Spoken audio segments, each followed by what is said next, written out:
really proud of our guys. A gutsy performance against a really good Toledo team. We had a lot of guys that weren't at 100%. Obviously, J-Mac was out there limping around and shaking off some rust from having not played in over a week. Eddie was honestly barely able to play. There was multiple times where we wanted to keep putting him in the game and he just couldn't go. But I thought he played an unbelievable game. And so, just the things that were missing in our loss on Wednesday, our guys' response was terrific, and I thought we did a great job of making all those toughness plays, and that was the separator, like we told them it would be. I'm proud of our guys because they really lived out a lot of the things that we've been telling them throughout the year that are hard to live out. You look them in the eye and say, look, we deserved to win the game the other night, but we didn't make enough of these plays that were available down the stretch that I call toughness plays. That's a hard pill to swallow, and it's really difficult when we're getting better each and every game by our standards and what we're working on and emphasizing, and it doesn't always show up on the stat sheet or in the win column for a bunch of young guys to really believe that. And I thought they just pushed through and showed their belief in the things that we've been telling them, and I hope we take a lot of confidence away from this one as we get back into league play. How did having Justin back affect your play today, even if it was in limited minutes?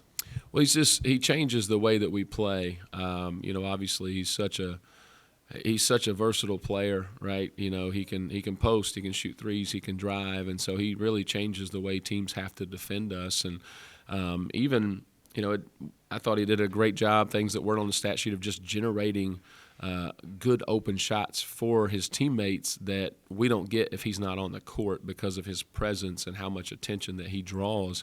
And I thought he showed a lot of maturity in being able to play in that way and find a way to impact the game. But he changes the way we play, and he changes the way teams schematically can defend us. How much has Preston grown, and with how many minutes he's been playing as of late, especially when it comes to not just scoring but getting rebounds and getting second chance opportunities for your team? Well, it's huge. It's huge for a young fella that he got 5 awesome threes that I'd take them again with him all day every day. He didn't make one of them, but he kept playing, and he said, "Coach, you're gonna have to play me, and I'm gonna be out there on the court, and I'm gonna impact winning." And I thought that's what he did. Obviously getting 5 offensive rebounds to put us at +6 on the offensive glass, get us some extra possessions was just massive. He had 2 assists in there, knocked in some free throws, so he had a really good game, by our standards, and that's hard for a young player who's probably used to just judging his performance on how many shots he makes, which is what most young guys do. So that's great growth for a freshman. And those first 10 minutes of the second half really pulled away with defense. How much were you emphasizing that during halftime? Yeah, we were, and I thought we did a great job defensively in our half-court defense. We gave up 16 points, or 14 points in the first half by the way that we calculate them, with just lack of communication in transition, and there was a lot of lack of communication in transitions. That was half the points that we gave up. And so cleaning those up was a huge emphasis, and then I thought, again, the separator – like I've talked about for the last 72 hours, was we got all the 50-50 balls. If there was an opportunity for us to be first to the floor, fly in, snatch a rebound, have a box out scramble for a teammate, we made that play, and then we got out and we played in transition and finished a couple of those, and that's where we were able, to get a little bit of separation there at the beginning of the second half. From a coaching standpoint, when you have these 2 games back-to-back and you weren't happy with, like you said, the toughness plays, especially down the stretch against Louisiana, and you pull one out tonight where you did rebound, you did make free throws, like you were played good defense down the stretch and everything. Just to have it kind of go your way, does that help with just having these guys kind of believe in what you're saying moving forward? Without question. From a coaching standpoint, some people would tell you I'm not qualified to answer that question. If you look on social media every now and then, but which I don't, by the way. But no, it that means a lot, right? Because just like we talked about with Preston, he played a great game and he missed every shot, or so. And it's no offense to fans or media, but nobody understands what our standard is for this team. A lot of people think you're playing well when the ball goes in. That's not the case. There's so many things that go into it that don't show up on a stat sheet, that we work and drill and train, that you would have no idea if we're doing it right or not, okay? Because it doesn't always equate to getting a stop defensively or a shot going in the basket. And so these guys believing that, it shows a lot of resiliency, and I appreciate that, because it's hard to walk in and hear your coach say, listen, we're playing pretty well. Coach, we just lost 2 in a row. All right, well, I'm going to show you the things we got to get better with it, and then I'm also show you the things that we are doing well. More often than not, we're doing the hard part correctly, and the consistency at which we're doing that has really increased as of late. But our margin's very thin. I've been saying that, and tonight we made just enough of those plays to be on the right side of it. And when you recruit a kid like Preston, and obviously he was at Brewster, and maybe wasn't the number one option offensively on a high school team, which a lot of people are when they come to college. How much does that help him coming in here with the mentality that he's had, where, like you said, when he's not shooting well, he's still getting a lot of rebounds. He's playing pretty good defense. He's doing the other things, and he knows to do that even at a young age. That's a great question. High school recruiting for us is still really important. Obviously, that's evident with the fact that we have 2 freshmen who play a ton of minutes for us and just increasingly getting better. We really try to recruit across the board with kids who have championship DNA. They understand how to win, and they have experience in winning. It's very difficult to do via the portal. But in high school, we almost exclusively do that. We look at the kids we got coming in next year, they win. They're going to compete for state championships in their respective leagues. CB did that in Tennessee, obviously playing on the Nike prep circuit at Brewster, coached by a Hall of Fame guy with other Division I players. Every day he's going against them on his own team and somebody else. That means a lot, and that helps bridge the gap for a young guy because he knows how to be on the court with other really good players.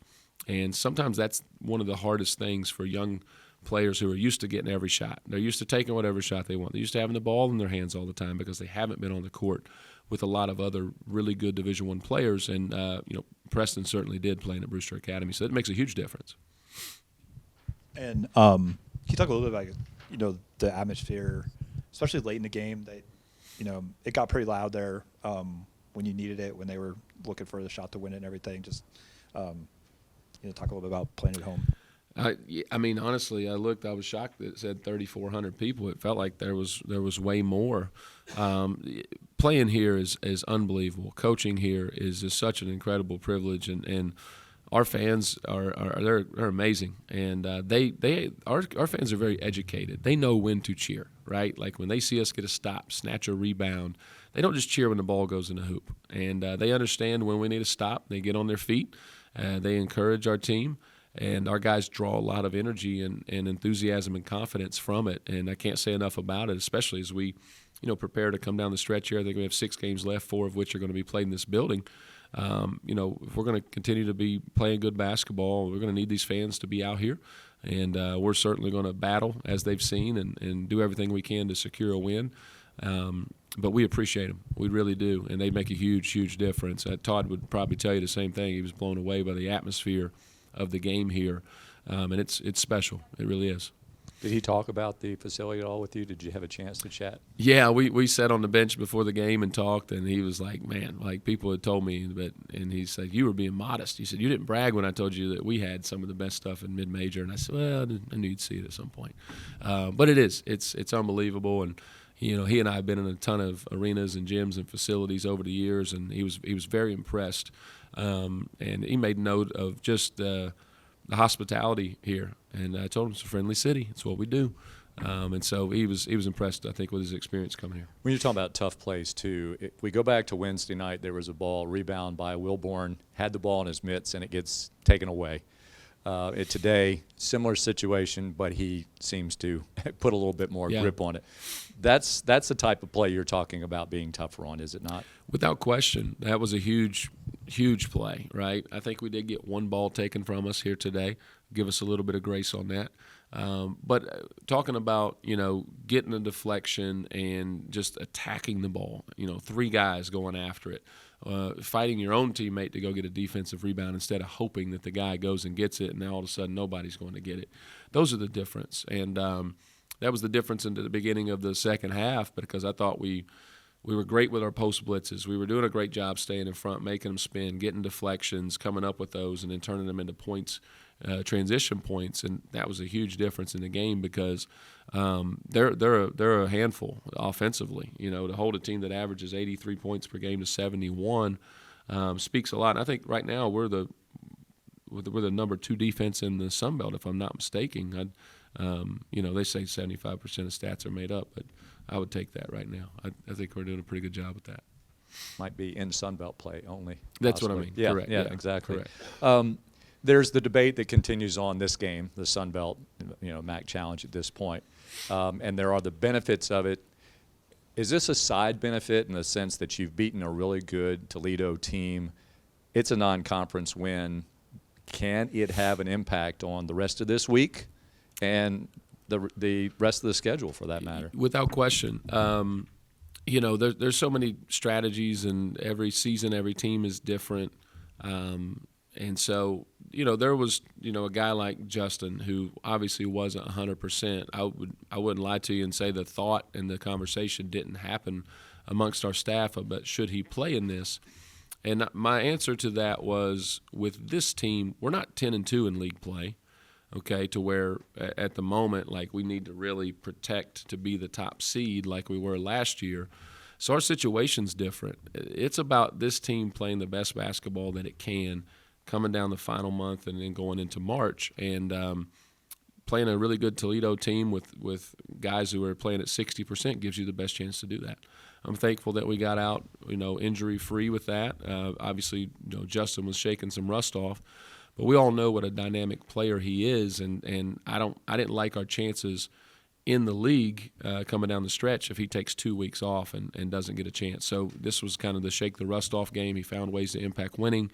And then from a confidence standpoint, yeah, I think it absolutely gives everybody, anytime you can, put one in the win column, should give you confidence. It doesn't matter if it's in league or out of league.